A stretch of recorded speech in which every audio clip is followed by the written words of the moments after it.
Are we rolling? Yes, we are. What's up, guys? It's your boy McKinley Crain here. Today I'm going to be doing my spoiler-free movie review of the 1998 comedy film, The Wedding Singer.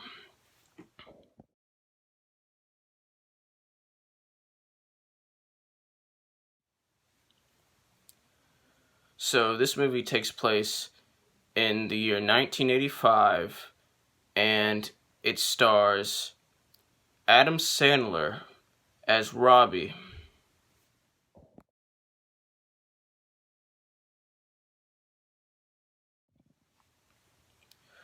Now, Robbie is a wedding singer. Like, he sings at weddings. He plays music at weddings and sings at people's weddings. That's how he makes his money and stuff like that. And he's Adam Sandler is terrific in this role. He's great in this role. He's awesome in this role. And this movie also stars, well, not really stars, but this character isn't a main character, but she's like the second lead, if you know what I mean. Drew Barrymore as Julia, who is Robbie's love interest in this movie.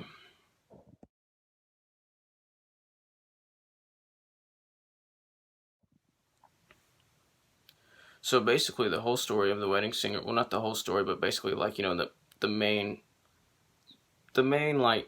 story, the main, basically what it's about, you know what I mean, without getting into spoiler territory.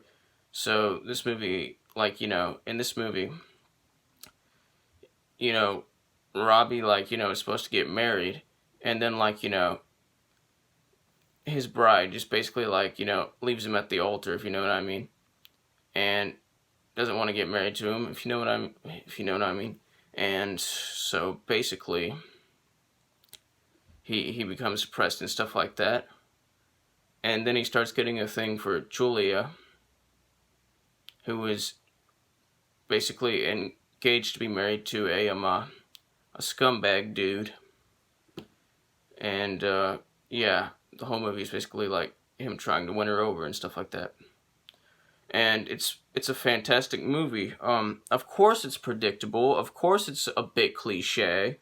Well, of course it's a bit predictable. Of course it's a bit cliche. You know what I'm saying? But who cares? It's it doesn't affect anything. It's the good. It's the good kind of cliche and the good kind of predictable. I think that Adam Sandler and Drew Barrymore, I keep forgetting her name, are fantastic in this movie. They're really funny, and I like a little bit of the minor side characters too, like the old lady, the old lady that he gives that Robbie gives piano lessons to, who's who asks questions that are too personal. That's her main gag, if you know what I mean. A lot of these characters are just great. All of these characters are great. I just love this movie. It's not my favorite Adam Sandler movie, but it's one of my favorite Adam Sandler movies. It's in my top 10 Adam Sandler movies. I enjoyed this film. It was really funny, and it was really clever. And I think that all the performances are spot on. And this movie is set in the 80s. It's set in 1985, even though it is a 1998 film. And I think it captures the whole essence and setting of the mid 80s perfectly. I was not alive in the 80s, obviously. I was born in 2003, so I wasn't alive in 1998 either. But I know basically how people acted back then and stuff like that, and I know what was how the pop culture was back then. I know, yeah, I know like the whole theme of the '80s, like how people dressed, and it captures it perfectly. And it's just a great movie. It's not a perfect movie, but it is a great movie. Nothing in here is perfect, but everything in here is great. Pacing's great, story's great, you know, ending is great. Even though the ending is a bit predictable, and there's nothing wrong with that. It's the good kind of predictable. But yeah, the ending is like predictable.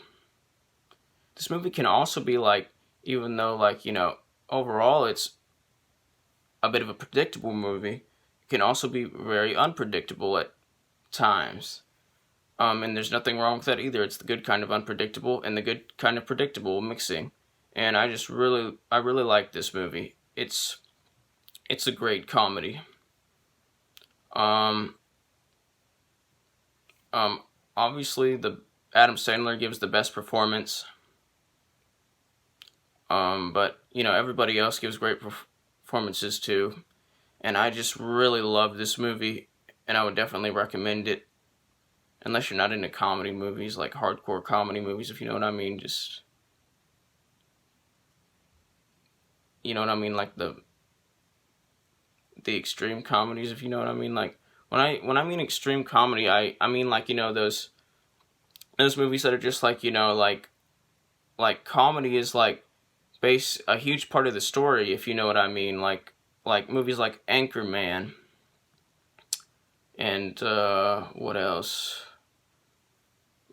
What else? Like Anchorman and Happy Gilmore and a lot of other comedy movies that are like that are like that. I don't mean like comedy movies like like the ones that are like comedy movies, but like they're dramedies, if you know what I mean. They're like soft comedy movies. Like humor isn't like a huge part of the story. Like those movies would be like Knives Out, for example. Uh, and I don't, yeah, Green Book.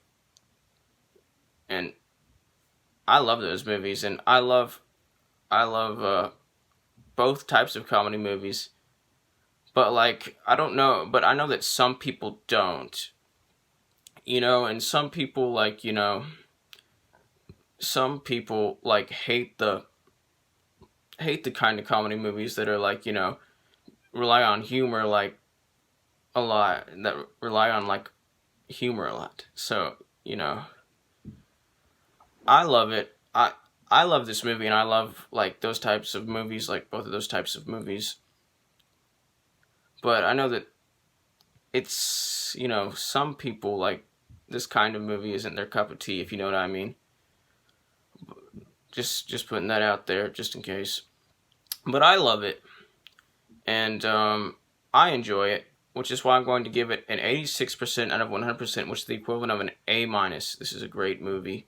Go watch it. Like, subscribe, join the notification squad. I will return.